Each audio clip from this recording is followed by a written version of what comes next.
खूब खाना, मनमानी भोजन करना, टांग पसार करके खूब दसियों घंटे सोना, काम भोग आदि में खूब मन को नशा आदि करना, छल कपट करके रुपया पैसा कमा लेना, भोग सामग्री कर, ये तो हर जीव में ये पाया गया है।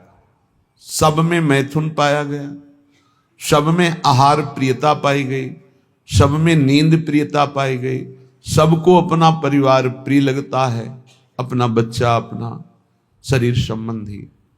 मानव देह की खास बात क्या है? भाग्यवान किसे कहते हैं? भगवत ऋषि जी कह रहे, निद्रा मैथुन भखन भय सहज सबहि सुधि होई, अनुभव भगवत भजन को भाग्यवान लहि कोई। कोई बिरला भाग्यवान ऐसा होता है जो मैथुन धर्म से, निद्रा से, आहार से, भय से, इनसे अपनी आसक्ति को हटाकर प्रभु के नाम जप में लगाता है। क्या वो भोजन नहीं पाता है?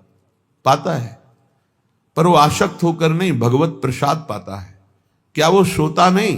वो तमोगुण में नहीं सोता, भगवत चिंतन करते हुए सोता है, तो उसका सोना हुआ भी भजन माना जाता है। क्या वो संतान उत्पत्ति नहीं करता? करता है, भगवान की आज्ञा पालन करने के लिए, ना कि व्यभिचार के लिए। बड़ा उत्तम देह प्राप्त हुआ है, ये पशुता में नष्ट करने के लिए नहीं है। बड़े भाग्यवान हैं जिनको अध्यात्म सुनने को मिला, और वो अध्यात्म के श्रवण बल से असत वासनाओं का, गंदी आदतों का त्याग करके भगवान के भजन की तरफ, सतमार्ग की तरफ चले। भाग्यवान लही कोई होई जो भगवत अंगी, भगवत विमुख न लहे भेषधारी भवभंगी। कोई बिरला भाग्यवान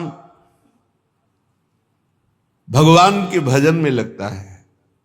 पर ध्यान रखना, ये शब्द याद रखना, भगवत मार्ग में जो ही चलोगे तो दो प्रकार से भारी बाधा आ जाएगी। या तो इतनी अनुकूलता आ जाएगी कि आप फंस जाओ और भजन छोड़ दो, और या इतनी प्रतिकूलता आ जाएगी कि भयभीत होकर छोड़ दो। माया ये दो पासे फेंकती है। तो बोले भाग्यवान लही कोई होई जो भगवत अंगी। भगवत अंगी कौन है? भगवत प्रेमी महात्मा। भाग्यवान वो जो किसी महात्मा के अनुशासन में अपने जीवन को चलाने लगे। फिर नहीं, ना तो प्रतिकूलता गिरा सकती, ना अनुकूलता। जहां प्रतिकूलता आई तहां उत्साहवर्धन, और जहां अनुकूलता आई तो धर्म के द्वारा उस अनुकूलता को बांटना। ये संतों के अनुशासन में होता है। जो भगवत प्रेमी महात्माओं के अनुशासन में होते हैं तो आई हुई अनुकूलता को जगत मंगल के लिए वितरित करना, और आई हुई प्रतिकूलता को भगवत विधान मानकर मुस्कुराते हुए सहना, ये संतों का संगी सीख सकता है, दूसरा कोई नहीं। भाग्यवान लही कोई होई जो भगवत अंगी। निरंतर जो प्रभु में डूबे हुए हैं, ऐसे महापुरुषों का जिनको संग मिल गया। भगवत विमुख न लहे, अगर वो भगवत अंगी नहीं है तो चाहे वो भेषधारी क्यों ना हो, समुद्र में डूबेगा। इस संसार के भेष नहीं बचा सकता, भेष नहीं बचा सकता, उद्देश्य बचाता है। उद्देश्य जिसका भगवत भजन, भगवत प्राप्ति है, ऐसे भगवत अंगी महात्मा का संग हमारे उद्देश्य का परिवर्तन कर देता है। जो उद्देश्य भोगों में था, शरीर में था, नाशवान संसार में था, वो अविनाशी चिदानंद प्रभु में हो जाता है। ये दुर्लभ बात भगवत प्रेमी महात्माओं से मिलती है। इसीलिए तात स्वर्ग अपवर्ग सुख धरी तुलायक अंग, तूल न ताहि सकल मिली जो सुख लव सत्संग। एक क्षण मात्र के सत्संग से जीवन का जीवन परिवर्तन हो गया। ए गंवार, ए अंधे, क्यों तू अपना समय इस भूल भुलैया में नष्ट कर रहा है? क्यों नष्ट कर रहा है? जन्म जन्म भटक फिरे, कियो मन भावे अब हूं धर लाज शरम छोड़ दे विकारे। ए मन, बहुत जन्म ये सब भोगा है, एक जन्म थोड़ा धर्म से चल लो। ये नहीं तुम्हारे को कहा जा रहा कि तुम भोग भोगो ही नहीं।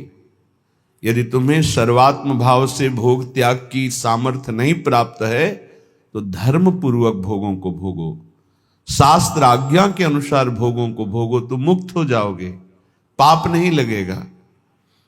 यदि मनमानी तो बहुत जन्म भोग चुके हो, ये कृपा करके मानव देह मिली, इसमें अपना उद्धार कर लो।